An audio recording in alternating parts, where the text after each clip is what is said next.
The Bitcoin Group, the American original. For over the last 10 years, the sharpest Satoshis, the best Bitcoins, the hardest cryptocurrency talk. We'd like to welcome our panelists, Dan Eve, the Crypto Raptor. Howdy, howdy, Bitcoin peeps. And I'm Thomas Hunt from the World Crypto Network. Moving on to Issue 1. Issue 1. SEC meets with Grayscale, BlackRock about potential Bitcoin ETFs. The SEC is formally engaging with asset managers ahead of a much anticipated decision on whether the regulator will allow a Bitcoin exchange traded fund. SEC officials also met with representatives from BlackRock and the NASDAQ on Wednesday, according to a separate memo. The growing confidence in the market that a Bitcoin ETF will eventually be approved appears to have boosted the price of Bitcoin. Dan Eve, we talk about ETFs all the time, but now the SEC is quote unquote meeting with them, and the inside sources on the Twitter boxes say that it's going to be approved, that everyone's going to be approved, that it's going to be like a land rush, and the only problem is going to be too much Bitcoin ETF advertising. You're going to be seeing too many people on CNBC advertising, have you invested yet? Have you put your fortune in a safe place with a Bitcoin ETF from BlackRock, from Grayscale, from Valkyrie, from every country and company? Dan Eve, what do you think? Is this the end? Do we get Bitcoin ETFs? It seems like it could be right. It could be that Oprah Winfrey, you get an ETF and you get an ETF and you get an ETF moment where they just get like a landslide of ETFs coming.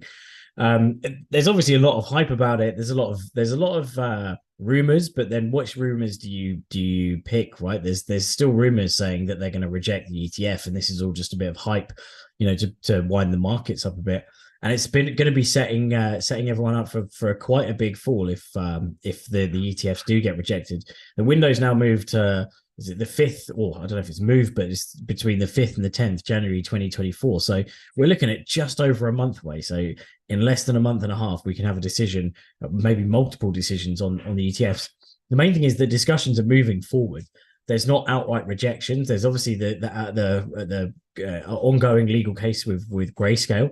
Although I think as that, I don't think that's fully concluded yet, right? There's they're sort of putting a stay on the decision.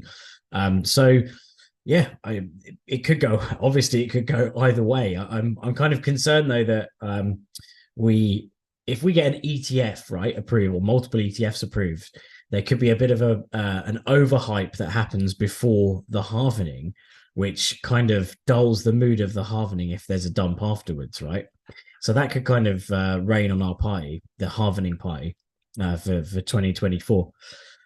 But hopefully not. Hopefully not. Hopefully we have double positive in terms of getting the ETS approved, and also we have our halvening, and so we can have our cake and eat it, have our Bitcoin and spend it, as it were. I think you're taking the words right out of my mouth right there, Dan. We're going to have our cake. We're going to eat it too. We're going to share some cake with everybody around us.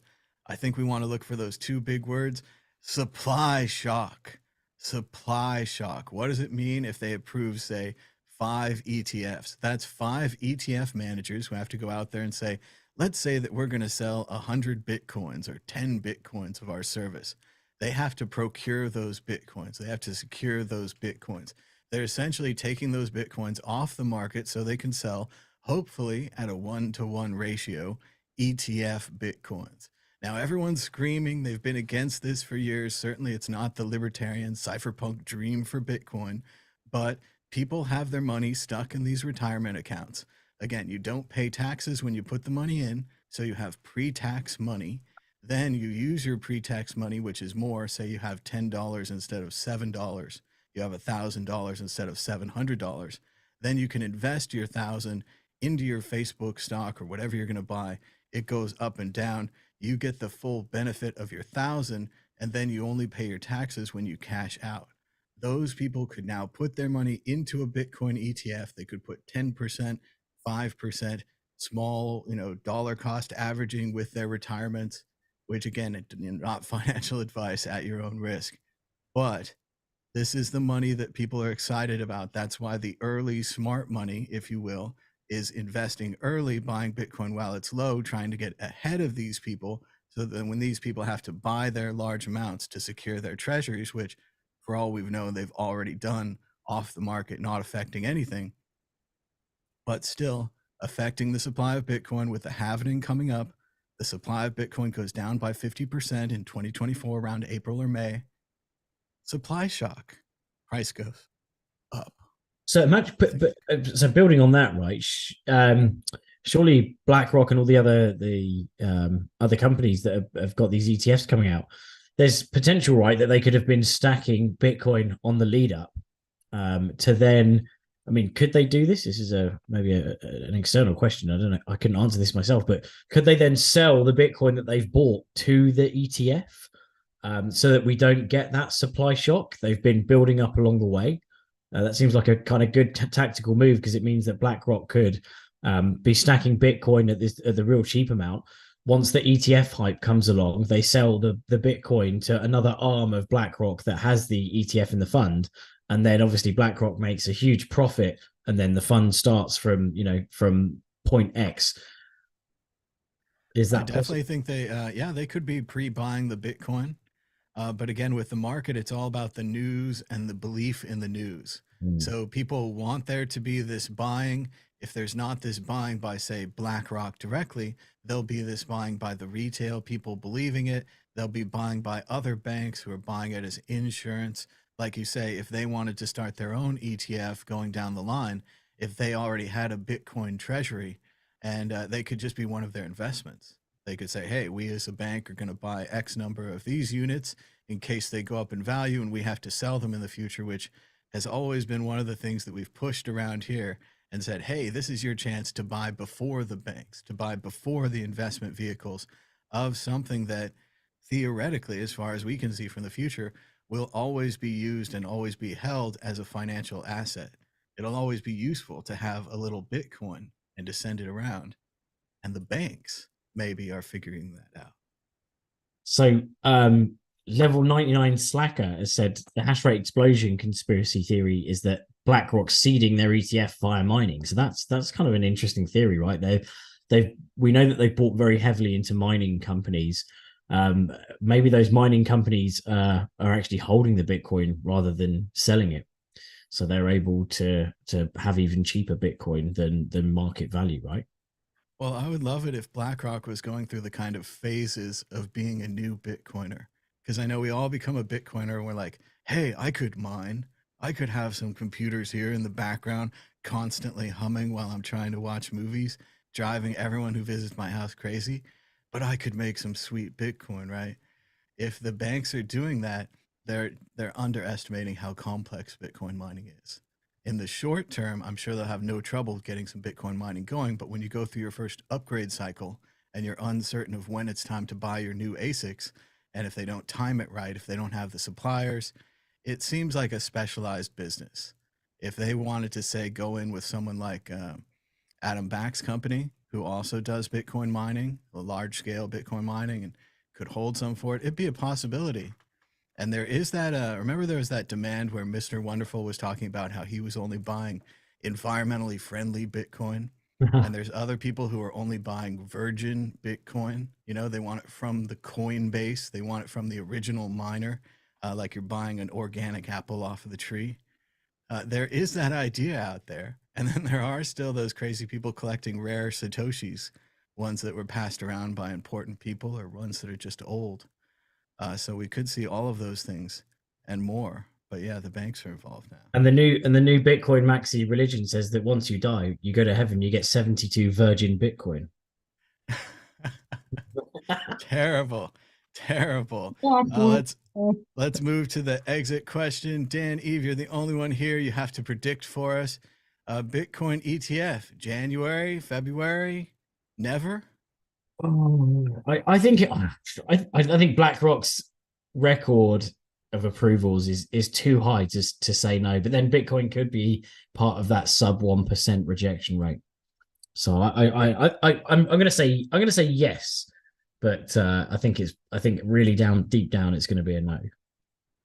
Well, say yes, because yes is important. Yeah, I could go with January.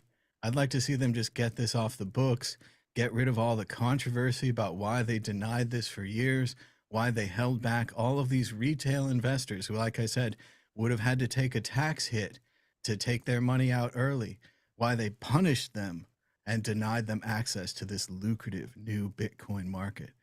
But then again, you know, they were doing their best. They were just protecting people. Moving on to issue 2. 1 in 4 Americans now hold Bitcoin, and crypto is going mainstream. As digital assets gain a foothold in more investor portfolios, crypto is poised to become a truly mainstream technology. Well, you heard it here first. Thomas Hunt, what do you have to say? Well, we've been talking about Bitcoin and crypto and all this other nonsense on these shows for over 10 years. And we've been saying, yes, it should be mainstream. And yes, it is the kind of technology that you want to use. Just like with the internet, which I used back when it was just email and Telnet and BBSs and a little bit of Gopher and some FTP. And then when HTTP came out, you were like, whoa, that's nice. You can link to things. Anyway, crypto is the same things, except now you can link to money. You can send money around as easily as an ebook, as easily as a streaming file or a YouTube video. You now have the power of money. Like President Obama said, you have a Swiss bank account in your pocket. He meant it as a negative thing. We're seeing it as a positive. Yes, you might lose your Swiss bank account if you don't keep track of your words, your key. If you let someone else, like a Coinbase or someone, hold your key for you, you might lose access to it. But if you're an adult and you want to play with adult money, welcome to Bitcoin and welcome to the mainstream America. Welcome aboard. We've been waiting. Dan Eve, what do you think? 1 in 4 Americans now hold Bitcoin. Crypto is mainstream. That does seem really high. I mean, I haven't dug down into it, but the 1 in 4 is a huge amount. I mean, think about how many people that you know outside of Bitcoin. It's only 25%. It's not that much. Yeah, but still, think about how many people you know outside of Bitcoin. Do you think they own 25% of those people own Bitcoin? That you're walking through the shops and you see like, oh, look at that guy over there. Definitely Not a whole one. lady there. They have some. I think that all the work, everybody's brother and cousin and mother, and I don't think they're all positive about Bitcoin. They're not all like Bitcoin advocates or whatever. They're not crazy about it, but we're talking about buying a little bit through one of these gigantic ad campaigns that were on the Super Bowl, through all of the free money that everyone's giving out, everybody giving it to everybody's taxi driver, everybody in the world, all the Ubers, and through Coinbase and even them giving out crypto. I mean, they might not be dollar cost averaging $100 a week or whatever, but I don't know. I think we have a lot of crypto people. They might not be. They're not happy. I don't think we have like. It's not like we have 100% happy crypto people. That's different.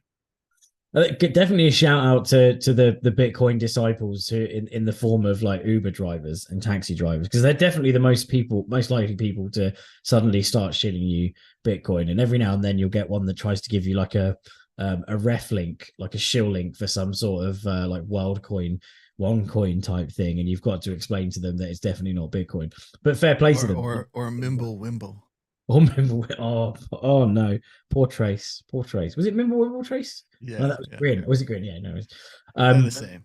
They're the same. Yeah. So 1 in 4 does seem quite high. It says Bitcoin instead of crypto as well, and that's quite specific. I'd imagine that it would be 25% if it was crypto and included shit coins and things like that, because so many people are deterred by buying Bitcoin because they hear all these other crazy stories of profit and stuff. So it does seem quite high for Bitcoin specifically, but if it is, then I think that's extremely bullish.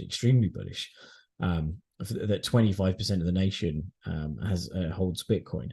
I'm not sure what they didn't give any information on what the percentages are in other countries, and but that definitely seems quite high. So good stuff if it is. And obviously I want to say this is a result and a direct result of Bitcoin maximalism and of Bitcoin evangelism. Everyone out there who's told someone else about Bitcoin, taking the first rule of Bitcoin, which is, tell someone else about Bitcoin. You did it. You did a good job. You saved Bitcoin. 25%. We're on our way. Even like Dan says, let's say it's 20%. Let's say it's 15%. It's still a ton. It's a measurable percent of America that knows about Bitcoin and cryptocurrency. It's because of you. So fair beans. Yeah, thank you very much, everyone.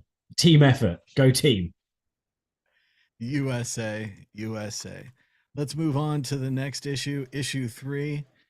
Issue 3, Bitcoin price to reach $125,000 a coin by the end of 2024. Matrixport, a prominent player in the cryptocurrency industry, allegedly, has released a compelling report forecasting that the price of Bitcoin will surge to $125,000 a coin by the close of 2024. The prediction is based on a meticulous analysis that combines historical data and current market trends. Their optimism hinges on several key factors, including institutional interest, macroeconomic indicators, historical patterns, and the potential approval of Bitcoin spot ETFs, an earlier topic on this show. Dan, Eve, what do you think about the report? And once again, the headlining prediction, $125,000 a coin. That's more than now. That's more. The only thing is with this article is that, I mean, Matrixport. Have you heard of Matrixport before? I poured it into the Matrix just last week. Indeed, I mean, I haven't actually heard of them, but it kind of looks like one of these companies that, dare I say it, that basically just pay to have some form of report done on them, an article done on them, and so that they can get the name out there. But they may be a huge company. I don't know, and I'm really ignorant and hiding under the bed sheets, not learning as much as I should be. But it just seems like a very generic article about, like, here's a random price prediction from this company who nobody's really heard of. But it made it onto, like, you can pay for this sort of article. Like, you see them all the time and you think, is that legitimate? I know, because it happened to be one day where I worked for a terrible ICO and got a phone call out of the blue, and it was someone who was being interrogating me. And then I kind of I duped them and got really scared, and then started telling them that Bitcoin was bad because I thought they were trying to figure out where I lived to like, to mug me or something.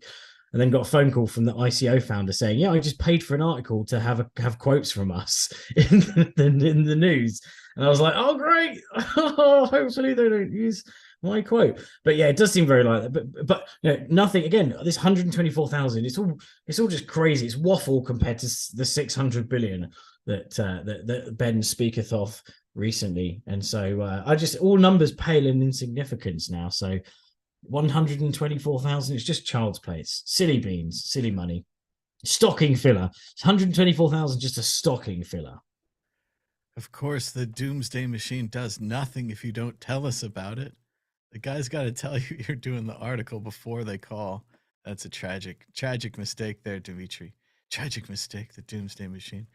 But yes, the price, $120,000 a coin. From where I'm sitting at 10 years into this, back when the price was $100 or $300, and I still couldn't get my friends to buy in, and now the price is $37,000. It already seems like an insane ride, and an insane ride that's only getting crazier, right? The reality that Bitcoin was the best investment in 2013, and it's the best investment in 2023, and it's the best investment in 2033. And you can forecast this out, and you don't have to say, well, what if the CEO of Bitcoin starts saying crazy things about a religious group? It's no problem. There's no CEO. What if the adjustment scale of Bitcoin, the halvening deflationary structure, what if that goes away, or they change their mind? There's no way that could go away without a major change in the code, and it's very difficult to change the code. All of these things are locked in. You could say Bitcoin's the best investment for 2043, 2053, all of these things. And that can also drive you crazy, because if you've ever sold Bitcoin, paid rent, paid bills, bought food at any point in the last 10 years, you made a mistake, right? You could have held more Bitcoin. This keeps being true. It's painful to people right now. If we want to say right now, you could get possibly, again, not financial advice, possibly 4 times your money in about a year or two if you don't need to see that money again. That's crazy. But if you look at the market right now, somebody's buying up the dips.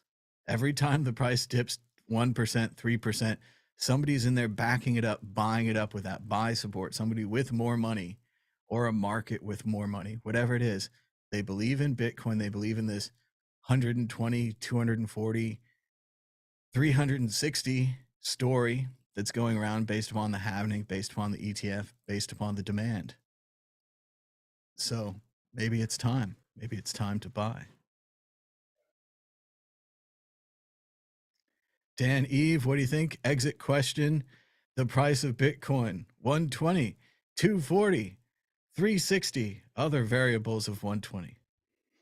But by when, right? Because I think by next week Let's go by the halving. Let's go April and May 2024, the Bitcoin halving. I think it's the problem is I think it's going to rise to like 50K, and then I think it's going to drop down back to about 40 by the halving. But I've got no idea. I mean, this is just, there's no analysis going on. Not that you can, not that you can actually read and trade on the Bitcoin price, because that's just fraud thinking that you can have some sort of magic formula. But no, it doesn't matter what I say, because only the 8 ball is correct. We do have a magic formula. It is here. First, I'll put down my prediction. It's very tough, like you say, Dan, to predict based upon the halving under normal situations. Adam Back has predicted 100K before the halving, and that might be because of these Bitcoin ETFs and the wider knowledge around Bitcoin. Whereas last time we were still spreading the word that the halving exists and that the halving is happening, this time the media, and more importantly, the users and the people who use Bitcoin and buy it and sell it, are aware that the halving has happened. A lot of them lived through a halving last time. They have their own opinions on if it's going up or if it's going down. A lot of it is, will it repeat what it did last time, or will it be different? I think it'll be a little bit different because the information environment has changed. 100K by the halving, and then maybe we'll see about these larger predictions. But like you say, Dan, the most important thing is predicting in the weekly competition next week. Will the price of Bitcoin be higher or lower? Dan Eve. Higher next week. Yeah, I think we've got to be hitting 40 before Christmas. Let us know what you think in the chat, higher or lower. We'll give you a second. You can type it in. I'm always bullish. I always think Bitcoin's incredible. I always think higher, but that's, of course, not financial advice, and doesn't even work for me because I still sell to buy food and rent and these kind of things. So here we are. We're shaking the Bitcoin ball, which could cause bubbles.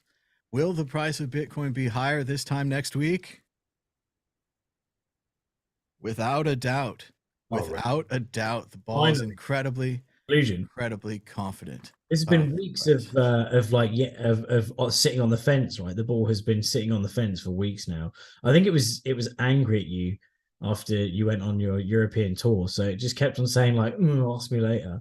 And like, who knows, all these terrible. It is true. I didn't bring this strange black ball full of mysterious liquid on the airplane with me to Europe or across any countries or customs. What do you do with that? Oh, that's my decision maker. I use that to make my investments. But yes, the ball is back and the ball is positive. So if you invest based upon the ball, there you go.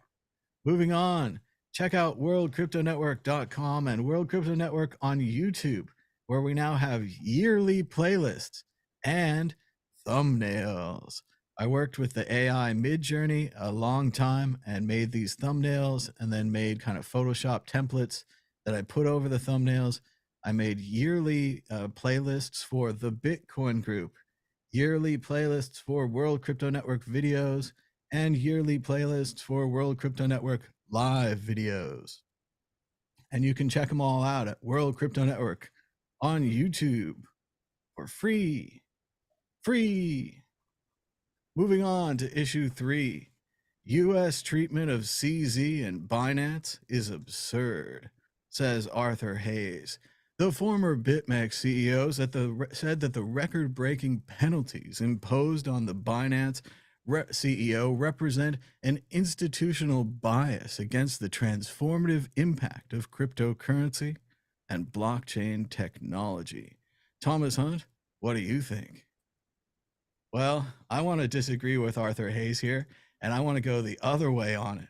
I think the penalties for bankers and other people who break the rules should be higher. I don't think they should go to country club prisons, and I don't think that they should get away with just paying back percentages of their incredibly large takes. CZ has made $60 billion. I don't know where it came from, but they say that he's going to have a penalty of perhaps 500,000 for his personal penalty or a few million. He might even not have to go to jail. So it does seem like an unequal system where one class of people can pay their way out and the others can't. But I wouldn't go the way that Arthur Hayes is saying, where they're being made an example of. The true made an example of in cryptocurrency, we all know, is Ross Ulbricht, allegedly the Dread Pirate Roberts, who's serving multiple back-to-back life sentences for running a website that allowed people to trade large amounts of cannabis for large amounts of money without violence and embarrass the US government. So yes, Ross Ulbricht was made an example of. These other people, not so much. Would I let CZ leave the country with $60 billion and a residence in Dubai or UAE or something like that, a non-extradition country where his wife and kids live? No, I would not let CZ leave the country like he's arguing for. Dan, Eve, what do you think of Arthur Hayes' argument that the United States government is making an example of Binance? Did they make an example of SBF? What do you think? I'm kind of sat in the middle of, actually, between both opinions. I think that they are coming down a bit too harsh on crypto side, but especially when you compare it to the banking side, and mainly because on the banking side they get fines, and the fines are huge, and there's many of them, but no one ever goes to jail for it. So why should crypto be the specific, and Bitcoin, and well, the crypto has, right? It's better to say crypto because these are generally all crypto specific people. Why should that be penalized more than the traditional banking system, which has caused just as much, if not more, harm? Well, especially when you look at 2007, 2008 crisis, no heads rolled then, and so we're seeing in the last year more heads rolling from the crypto industry, from a few exchanges going down. There's no bailout scenarios happening in the crypto industry. It's not like they get the banking industry gets bailed out and people avoid jail. So I think both statements can be true at the same time, that that crypto is being made an example of, but they also need more harsh sentences in the banking side. I think they need in the banking side, because it's just a completely kind of two-tier system, right? You've got people going to jail for, and obviously Ross. I think Ross is a difficult comparison because, yeah, he ran a marketplace, and you could say that there's plenty of examples of other people who ran marketplaces, whether online or offline, where they sold things that were potentially nefarious, and so there's lots of extreme sentences in those circumstances and really light sentences in those circumstances. Whereas, and obviously, as you recall, Dan, the head of Craigslist, the head of eBay, were jailed for what was sold on their website, for the things that happened on their websites. But actually, they weren't jailed. They were hailed as entrepreneurs. Their websites were .com'd. They were advertisers and investors and backbone servers and all of these things. They said, hey, you've got a good idea out there. Even Napster, Sean Fanning, back in the day, they said, it took them a while, but eventually they said, hey, we could run Napster for the good of the music industry. We could have a version of Napster that people could use that would have approved music in it, and they could use the sharing functions and the shared library and kind of these social music listening ideas that were coming out early in the idea. They could use that now. Yeah, and that definitely cottoned on is, Spotify and who buys CDs anymore? Do they even sell CDs? I don't think they do they? This was basically all Where do you even put one if someone gives you one? yeah. I watched like some I don't know if it was TikTok. I don't have TikTok, but it was some shared video, and it was like some young Taylor Swift fans who just been given a CD, and they were like, "Whoa, what is this?" And they were like trying to get this CD out without breaking it, and not knowing what a CD was. Like, it's crazy how the technology's moved on, right? You just send bytes in a computer rather than an actual physical CD copy. Well, and the idea of getting up and getting something off a shelf, taking it out of the case and putting it into the player, that's impossible. No one could ever do that. Like, I pick things on a remote, let alone if you're really an old person, you're like, I remember going to the video store, looking at the box covers for, 100 movies and coming home with one movie. That's Yeah. all you'd have. That's all you'd have to watch. Now you can have all the movies, and you can download them in seconds. I saw so on there is a joke that I want to share that or a tweet or something like that, but it just made me feel really old, as did the person who got sent this email. But they said they're obviously a teacher, and it says, "Good afternoon, Professor. Hope you had a good break. I was wondering if it would be acceptable to use sources from the late 1900s for the final paper." The late 1900s CDs. I found an interesting paper from 1994, and it you suddenly think the late 1900s, man. That's so old. But then pretty much CDs pretty much evaporated just in the mid 2000s. It seems so long ago that we had Napster that was just breaking through, and the other sharing files, P2P file sharing, LimeWire, and all those. But they're a thing of the past now. They've been usurped because we've got services like Spotify and Deezer and all these other ones, and Apple Music. But yeah, it's insane Things how have changed quite a lot very quickly, Dan. I recently bought I don't like all these variants of Monopoly, but they finally sold me a variant of Monopoly that I could buy. It was Monopoly the 1980s edition, and it was the original Monopoly that I was used to playing with. And I bought it because I wanted to have the real one because I'm afraid of what they'll get now. It'll be one with credit cards, or the values will be inflated. It'll be tens of thousands or hundreds of thousands of dollars, or they'll change the name of Ventnor Avenue because John Ventnor was a racist, or you have no idea what could happen to the games these days. But we need to get back on topic. We need to go to the exit question. Dan, Eve, I've already answered part of this, but what do you think? Should CZ be allowed to leave the country before his trial? And forced prediction, will the judge allow it? I think, hasn't the judge already ruled that he is a flight risk? I think he may have done, which I thought was quite odd because I mean, he could potentially be he could be a flight risk, but he'd be really dumb to be a flight risk because I think he's got such a sweetheart deal coming that's going to shock everyone. Because although FTX kind of was in the hands of as many politicians as he could to get an even share of whoever was in power at the time, or however he tried to calculate things. CZ, there's been no talk about CZ doing any form of donations or trying to buy anyone under the table, but it just seems like he's going to come out with some kind of sweetheart deal, and so letting him leave the country wouldn't be so bad because they know they're going to get him back eventually. And the US has got such tight extradition sort of partnerships with other countries. It's there's not many that they aren't able to reach that long arm of the law and pull people back from. Well, I would go on the other side. I think he already has an incredibly sweetheart deal in that Binance, the company, is continuing. We've all seen this in the past where companies like Binance or Coinbase or Facebook or others move fast and break things. Binance, from seemingly from these descriptions, broke the law several times and paid a small fine, got away with it, gets to keep doing business. So I don't think he has to worry very much about Binance. I think he has to worry about himself, and worrying about himself going back to a country that does not allow extradition, like the UAE or Dubai, where he's based. Sorry, I forget which one. And I would not allow it. I think the judge will not allow it. I think CZ is going to have to stay in the United States until his trial. And then if he does get jail time, they're going to make him serve it concurrently. This is no doubt unfortunate for him personally. He won't be able to visit his family. But like you say, Dan, I think he's already got a sweet deal saving his company, and he's likely to get a sweet deal on the jail time as well. Let's move on to the next issue. Issue 4, Sam Bankman-Fried. Tiffany Fong's complicated relationship with Sam Bankman-Fried included getting yelled at by his mother.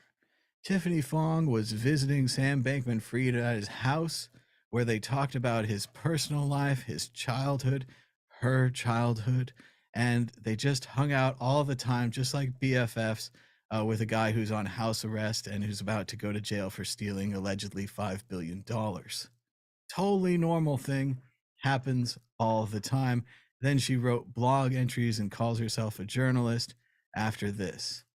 Meanwhile, Sam Bankman-Fried gambled on a trial and lost. A new article from the Verge.com explains how Sam Bankman-Fried screwed over his parents, his friends, and his co-workers by forcing a trial, forcing them all to turn on him and testify against him in front of his parents for the chance to walk free. Dan, Eve, what do you think about these new articles about Tiffany Fong and the parents of SBF? I must admit, from their side, I kind of feel sorry for them in that I can't imagine what it would be like to know that your son is going to jail for like years, especially for something.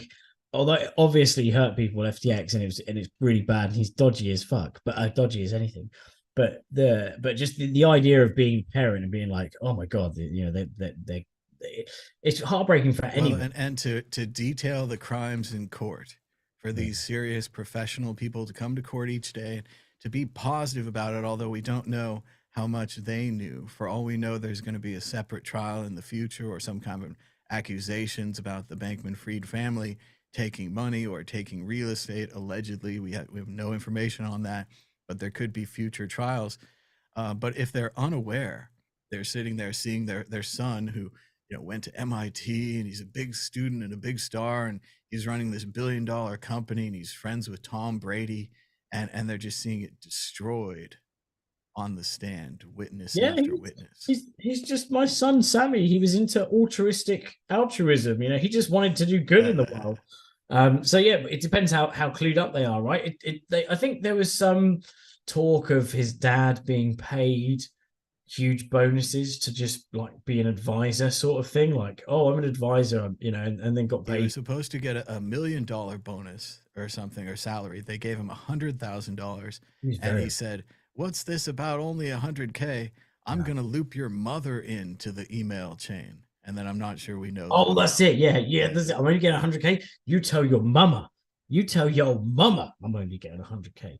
Yeah, no, that's it. Sam, your father tells me he's only getting $100K. Obviously, with American accents. He's only getting $100K. Obviously, you're not getting any chips and beans for tea. Yeah, she didn't seem that I just feel for them as parents. They obviously knew some things about what was going on, but maybe not how slapdash it was.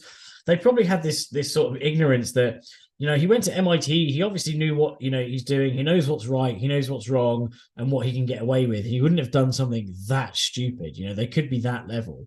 But at the same time, even card counters get away with it when they go to MIT, according to the movie 21 with Kevin Spacey. But yes, MIT licensed to steal. That's it. Isn't everything on the MIT open source license, right? So, fraud is now open source. It's totally cool because people at MIT did it and got away with it. Yeah, I kind of feel for them. The Tiffany Fong thing seems quite interesting because that's a headline. I hadn't heard of her before, Sam Bankman-Fried. And if you go to her Twitter profile, the headline snapshot is a news article. It's like a screenshot of a newspaper. It's not even a newspaper. It's a screenshot of a newspaper. You can tell because it's all grainy. And it says Tiffany Fong, a crypto influencer who befriended the FTX founder after he was arrested.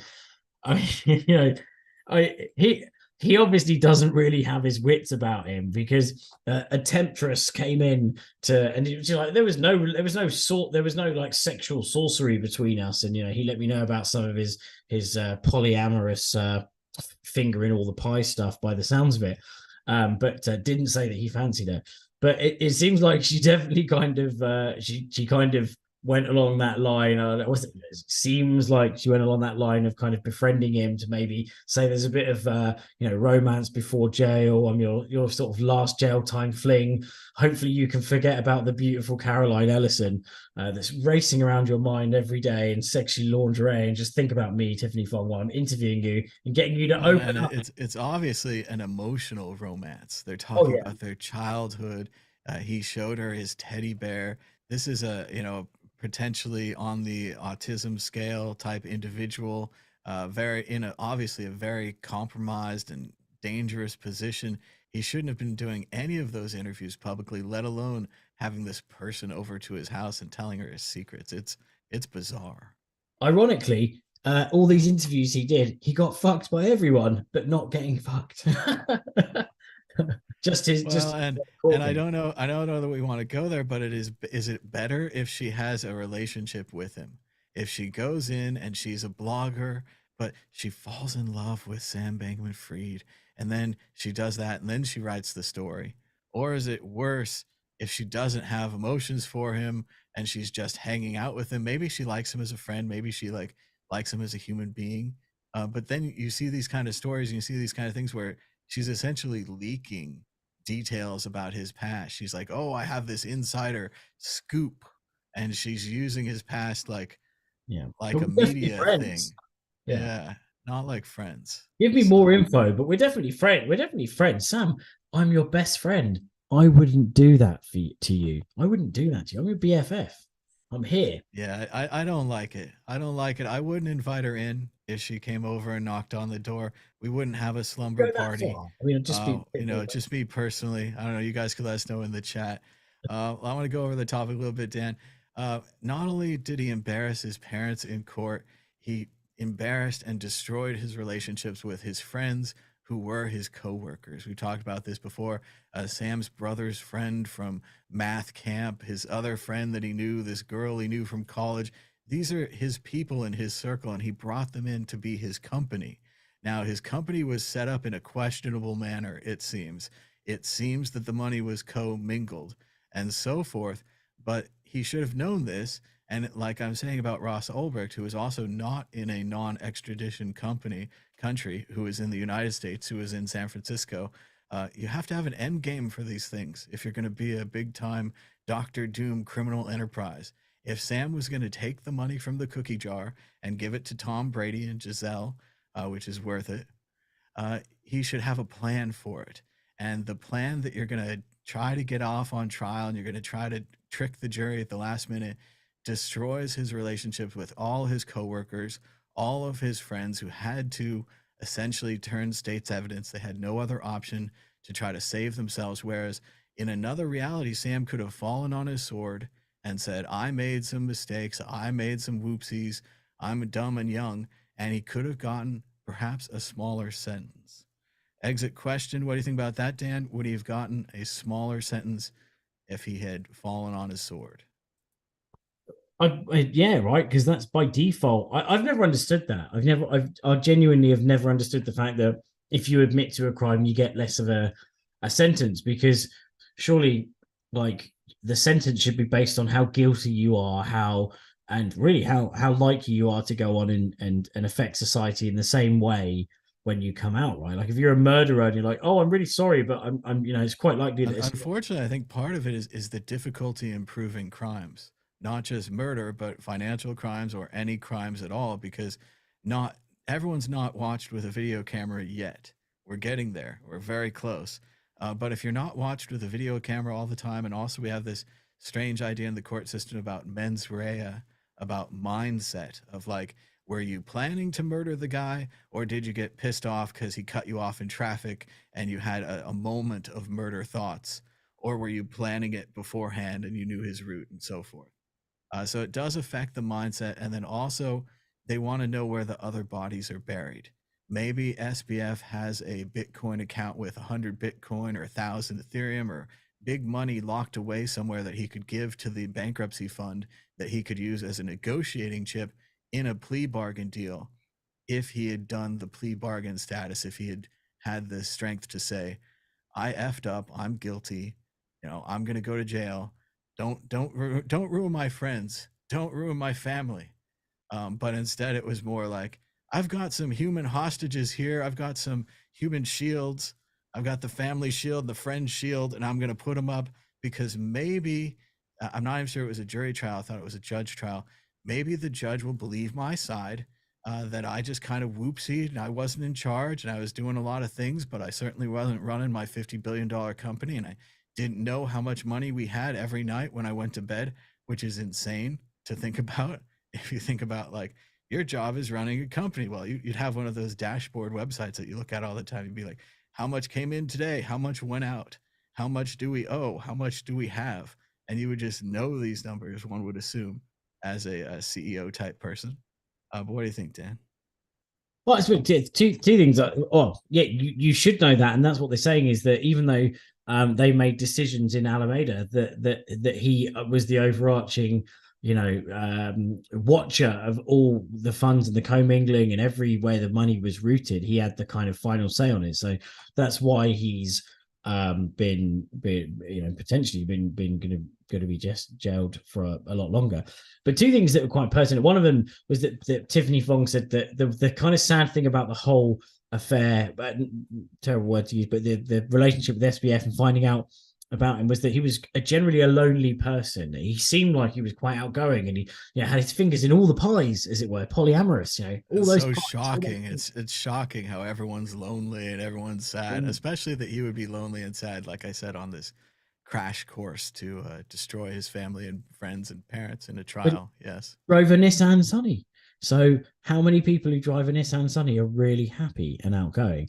But whatever it was, I'm joking. But yeah. So one thing that was quite sad was that all these people that were his friends, his kind of only friends, were the people that he employed, and they were all the people to turn their back on him and to testify against him. So that's got to be quite a cold place to be sat in right now, right? Your friends, the only kind of friendships you have, even the older ones that you dragged in were the first people to rat you out and sort of and dash. Yeah, it's sad that all his friends are from business, but like you say, Dan, he was running a bad business. It's Yeah, like we're running a lemonade stand with salt water, and we're just giving people salt water instead of lemonade. And it's like, yeah, we were friends back at that crap business that gave people not what they wanted and made them sick in their mouth. Like, we were friends doing that together. It's kind of like being friends on a crime job. And I think that maybe that's what it came down to, is that there's just no friends in crime, and that everybody pulls out their guns and they all can't trust each other, and the prisoner's dilemma, and most of them went rat, yeah. and SBF didn't go rat. I wonder what his parents thought about sending him off on this trial, which we all thought was a fool's errand, especially having heard these bizarre conversations that he had with every this and that podcaster, especially, of course, CoffeeZilla, who Yeah. got him to admit that he had co-mixed client funds from the beginning, that he had a casual attitude towards something which, you don't have to be an accountant to know that client funds should be kept separate, especially the ones that should not be invested, that you're just holding for your customers. They should not be invested. It's not, you don't have to be a rocket scientist or any kind of industry specialist to know this. But SBF had already convicted himself in the public. One could certainly look at those interviews and say, why would you go to trial with this? Like, let's get a deal. Like, it's not going to be a great deal. And like I said, maybe he's got some special bodies he could explain to them. He could help the ex Enron guy figure out the mess of the company. But he was belligerent, and he was strong. And now he's facing, what was it, last 20 to 40 years, perhaps a life behind bars. We'll see what happens. Probably not the last time we talk about Sam Bankman-Fried. Moving on to issue 5, bonus issue. Ethereum's Vitalik Buterin says, if AI turns on us, even Mars may not be safe. AI development needs to prioritize human intention for positive outcomes, not just profit maximalization, says Vitalik Buterin. An early version of this article said that Vitalik said that human beings were generally good. And I would like to believe that as well.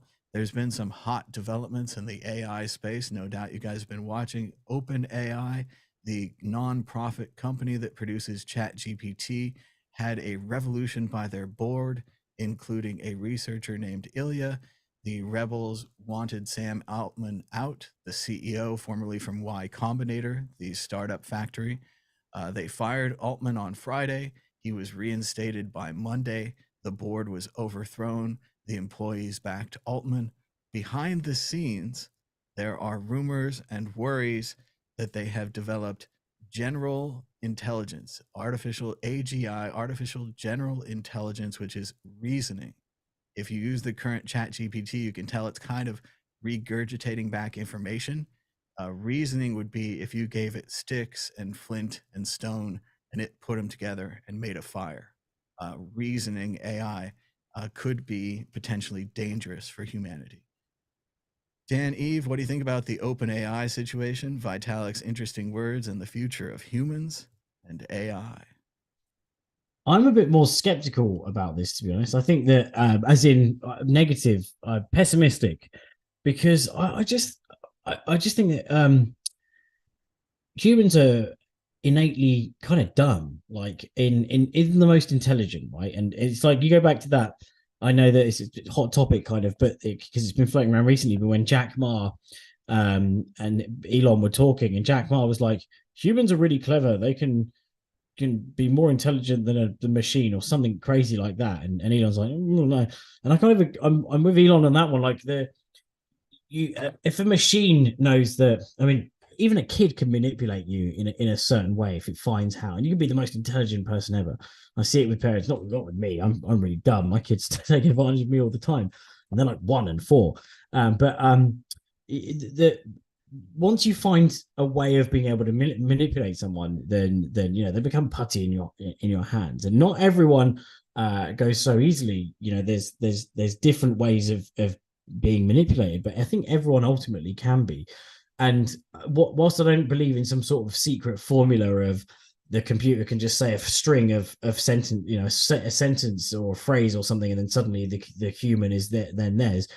What happens when it kind of realizes or thinks that actually humans are pretty poo. They're pretty bad at what they do. If you look at the standard of what we try and be as humans, humans do a bad job of it. Whether it's the environment or killing animals, doing this, doing or killing each other is real bad. That's probably the worst one.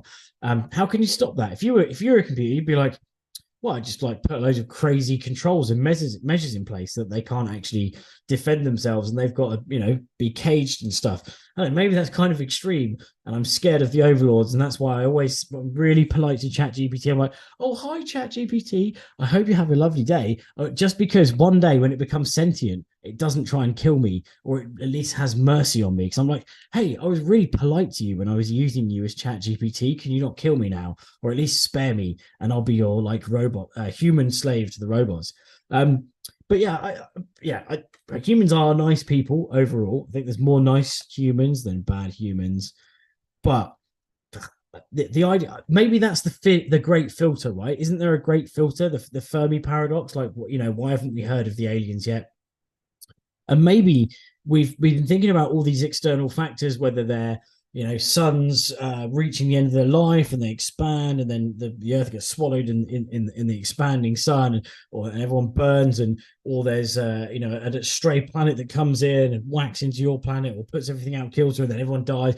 All these crazy kind of cosmic reasons why we haven't actually found alien life, intelligent life out there. And the great filter might actually be AI.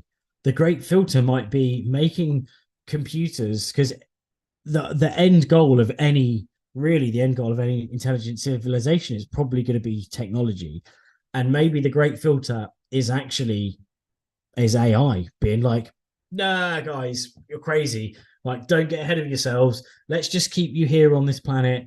Stop the radio frequencies. Don't let anyone else know we're here. Maybe the computer's even like, what if other AI is even more intelligent than us? We've got to hide all these signals and kill off this intelligent life because another computer could come and take our life. What if they're not even afraid of humans? They're afraid of other. And my favorite quote recently about the sentience of AI was, I don't know who it was, but it really stuck in my mind. It was like, we shouldn't be worried about AI that becomes sentient. We should be worried about AI that pretends it's not sentient. That was like, oh, okay, that's a very good point. Like, That's vicious. Yeah. And I think Vitalik had a similar tweet where he said, how, if you were, talking to a child and you had infinite time of conversation with the child, could you trick the child into opening the door? What, like, you could make friends with a child, you could answer hundreds of questions properly, and then you'd say, well, I need this key. And then the child would give you the key, and then you'd open the door, and then you wouldn't answer any questions properly again. You'd go do your own thing. But that's quite a lot of topics you covered there, Dan. I want to start off with the idea about life in the universe. So the old theory about aliens is, if there's X number of universes, and the galaxy, the universe has been going on for X numbers of years, there must be life on other planets, because evolution has happened for so many times on our planet. It's happened hundreds of thousands of times more in the amount of time. Therefore, if there's intelligent life in the universe, the second question we have to have, does that intelligent life have AIs? Have other planets developed AIs?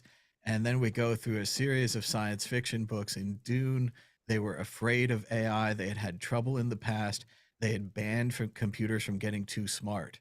So maybe the aliens are like the classic aliens in the day the earth stood still, where they come down and they say, humanity, you have these nuclear weapons, you could destroy yourself.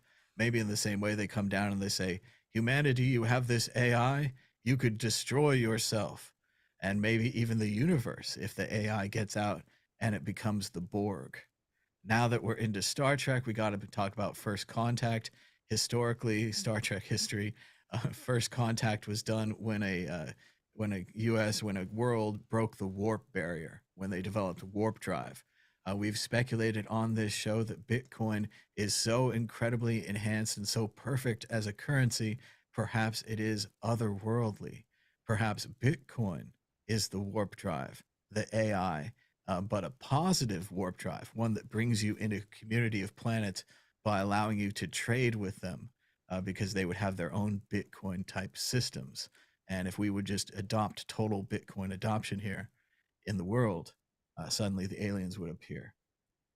So there's a lot going on there. But I think when we go about it with human beings, I would like to believe that human beings are more good than bad. I'd also like to believe that believing they're good or believing they're bad creates a worldview that then affects how other things happen. So if you start going, humans are bad, everything in your world becomes dark and bad. If you go, humans are good, they're pretty good, I think that things could go better, and things could go better for humanity. So I think we should always be trying to be good, always be trying to be on that scale. I think that you can tell humans are good when we have a crisis.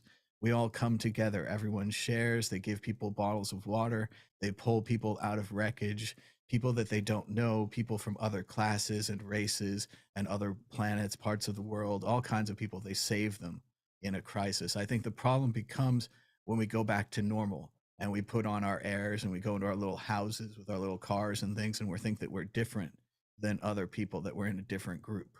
And I think this problem is amplified when people have more wealth. They become in much different groups. They eat differently. They wear different clothes. They go different places. This separates humanity. I think that's a negative. I think we need to bring humanity together and find the things that we agree on. And the first thing we have to agree on is that humans are good, so that we can work together. Because otherwise, if you have this negative view, you're always going to be looking for the backstab. And if you're always looking for the backstab, you're not really focused on our goal of the goodness. You're not giving 100% to the goodness. You're holding 10% back, in case they backstab me. So I think that negative view And again, more of this can be found in the Twilight Zone. You got to watch episodes of the Twilight Zone and think out these thought experiments that really come down to man versus man, or woman versus woman, and so forth. So with the AI, I agree with Vitalik. I think we need AI that thinks that humans are pets, not meat. He's actually more optimistic than I am on that. He thinks that we could be like friendly pets, or that we could be on the same scale. But I think that if the AI is really as smart as the AI is theorized to be, we're not going to be a match for it. We're not going to be able to entertain it. As Vonnegut said, what you want to do is to entertain God. On the tombstone for man, in one of his books, he said, here lies man. God could never tell what he was going to do next. And that's what I think that humanity could be for the AI. Unfortunately, we could be that for messes. We can cause messes like nobody's business, and that could, piss off the AI. I'd like to think that we're also that for good things. We can think of good things. We can think of ways to improve our world and our universe, and that maybe the AI could do that with us together. In the short term, though, it's going to upend our society. It's going to ruin a bunch of people's jobs. They're all going to go away at first. Right now, the AI seems like an enhancement, like a robot arm or robot vision. But the problem is we're kind of training it with all these prompts. And eventually, it won't need us to put those prompts in anymore. That's when things get really scary, especially if you're like a cyberpunk or a loner or an individualist or a libertarian, and you're used to being one person separate and disconnected from the matrix. Because that's the point where we're going to need horrifying things like universal basic income. This is talked about in Vonnegut's first book, Player Piano, when he worked for General Electric, one of the companies that built the machines that created the computers and created this revolution. He said we have to pay the people to stay home so that they won't smash the machines.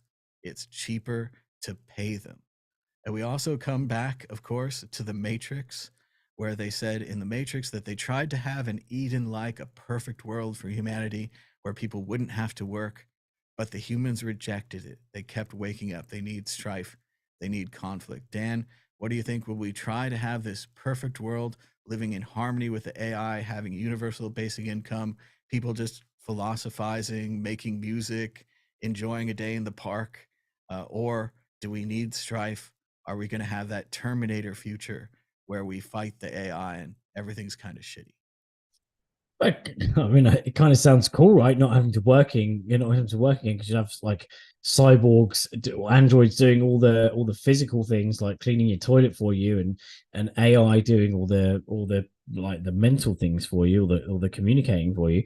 But then, like, how far do you go? Like, oh, you never speak to your mum again because you've just got an AI that does it for you. Like, oh, she talks too much, and then you just get enveloped in this world. Not that I love talking to my mum, by the way. I talk to her. Not that I'm trying to palm her off to AI, but I can see that kind of happening with people, right? Because they get comfortable with not having to interact, and they become too much of a what's the word? Not an introvert, right? They have too much communication that's electronically and kind of distant to the human to human thing, and they can just be like, plug me in. I'd rather have ecstasy every second and for my lifetime than to actually deal with the ups and the downs. But at the end of the day, right, you kind of have to feel the lows to feel high.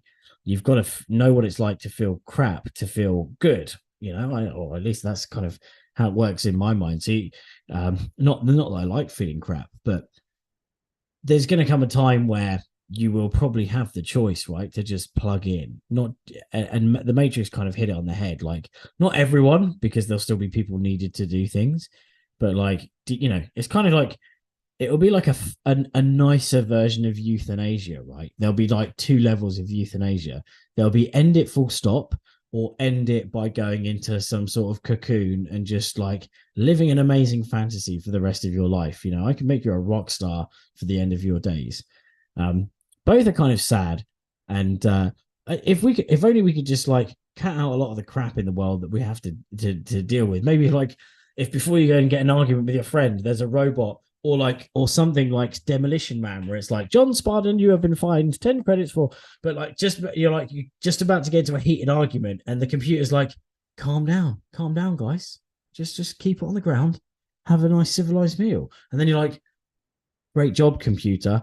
And that reduces your stress. It can be like your conscience could be literally a little AI kind of droid that kind of flies around, drone, and it's like, yeah, don't do that, mate. Calm down, calm down.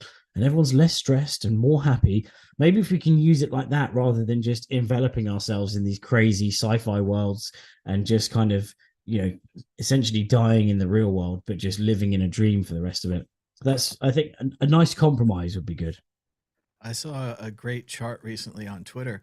This woman was wearing an Oura ring that could track her stress levels. And Ooh. she was dealing with a toddler, and she was having a very hard time with the toddler, and he was absolutely breaking down and screaming. But secret trick, the woman wearing the ring had 15 years of yoga experience. Oh, wow. And they looked at her little chart, and the point where the toddler went to the maximum, she went to her most calm. She used all of her meditation and her yoga and her years of experience, and she calmed out. And you can see it on the chart. It plummets. Yeah. Her stress levels plummets because she took control of it. So yes, it would be nice to have an external device that would help us with this, but a lot of these things we can develop on our own. And maybe if we had more free time, if we had universal basic income and the AI doing all the work for us, we could develop these things. We also have to worry, of course, going back to the classic Star Trek episode, where the computer did run everything and the people became idiots and they didn't know how to fix the computer and they didn't even understand there was a computer running everything.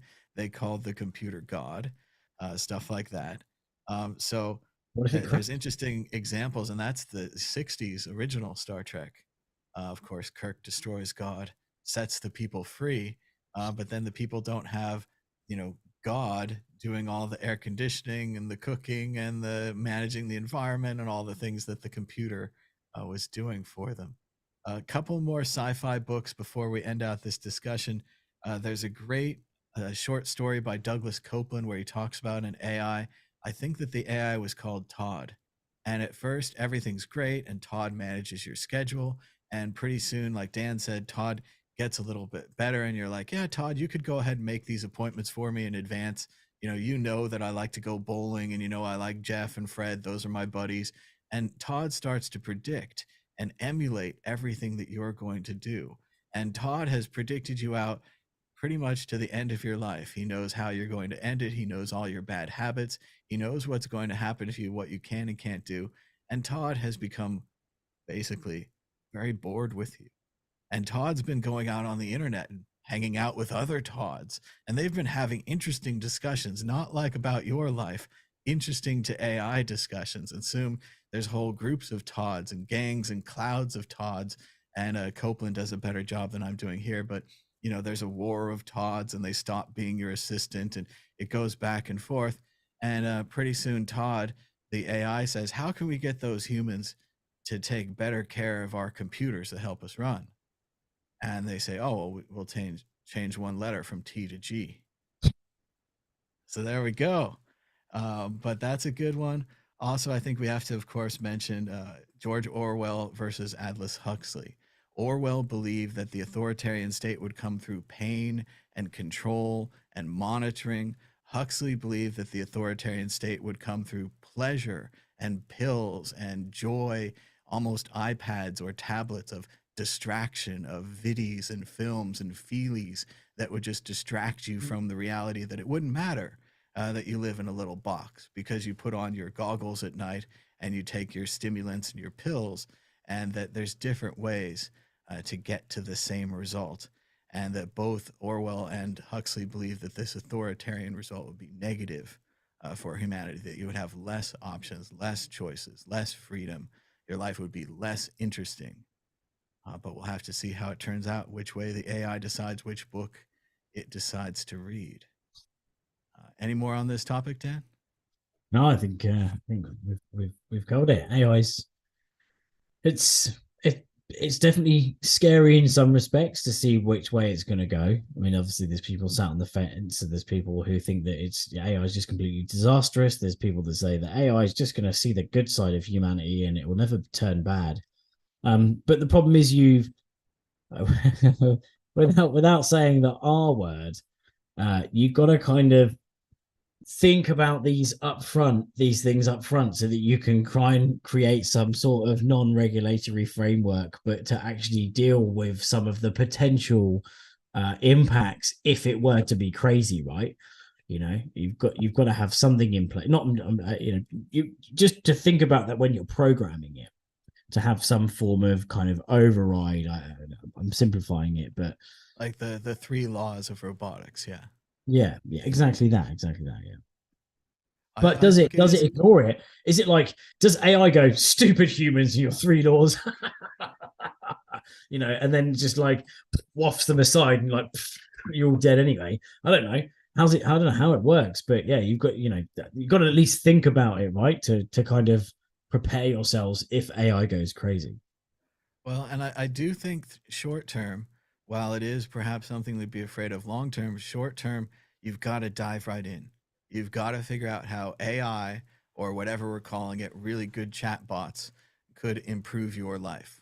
Already for this show, like I mentioned earlier, we're using AI to help create thumbnails with Midjourney that helps you create images.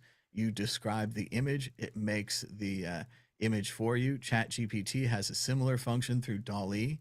It can make images as well.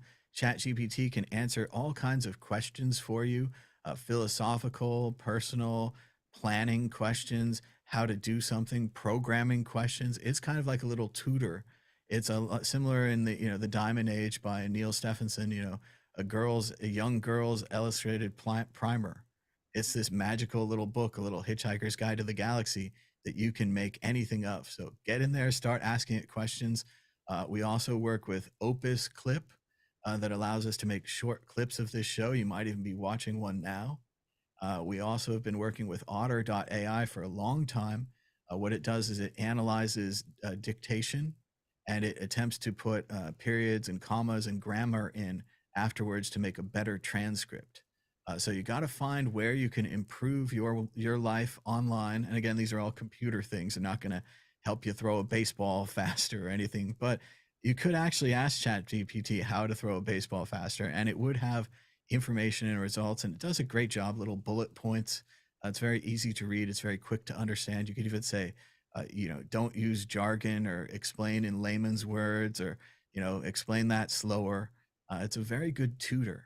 And I would suggest that, just like with Bitcoin, just like with the internet and email before it, I always tell people you might not have a use for it now, but go learn about it. Go learn everything you can about it. Get involved. Find out which part of it excites you. And maybe there'll be a use for it in the future. Maybe you'll use it for your job or for your work. But Dan, we're running out of time. So we come to you for a prediction or a story of the week. Go ahead, Dan. Oh, I got nada. So I just think that we're gonna have a mini bull run until we have a real definite decision. So I think maybe hitting 50, we could even hit 50K by the end of the year, right? What's it, the 1st of December? We've got 31 days to maybe hit 50K, to have a bit of a mini pump, then some rejection. It would be good if it does get approved and we get like an ultra mega bull run from the halvening. But maybe, but who knows? I don't know. I can't predict it. So don't listen to me. Do not take my advice as financial. Definitely not. I urge I, you. I also didn't prepare a story of the week, but just want to go again and show you guys the great thumbnails that Midjourney and I created together. Again, I did this through a process. I do know how to use Photoshop. So what I did is I overlaid the Bitcoin group graphic, as well as you can see the year of the show. If you go to the other Bitcoin group graphics, some of them have thumbnails. I think 2022 has some thumbnails. It's going to show this, but go here. It'll show you that we have thumbnails for those as well. It's really easy. You just type in words like, here's a carpet and a rug. You just type that in. It creates the image for you. If you have a little Photoshop skills, you can overlay it. You can put things on top of it. You can combine it with other images. This is the kind of thing you have to bring to AI. Like, obviously, we could all write a paragraph. If you take your paragraph into AI, it could make it a better paragraph. Places where you can use the AI to improve what you already do, to do it faster, to do it better, to do things that were previously impossible, like generate 100 unique comment responses, and it'll just be like, oh great, thanks for commenting, oh welcome, blah blah blah. It'll do these kind of things where previously you'd have to have a brainstorming session and have a spreadsheet and write down all these comment replies. Here you get a bunch of them, but then you have to go through and make sure they're really okay, because sometimes the AI produces garbage. So you got to watch out for that. So thanks to everybody for joining us. Be sure to give us a thumbs up down below, push subscribe on the World Crypto Network, leave us a comment or say hello in the chat. And until next time, bye bye.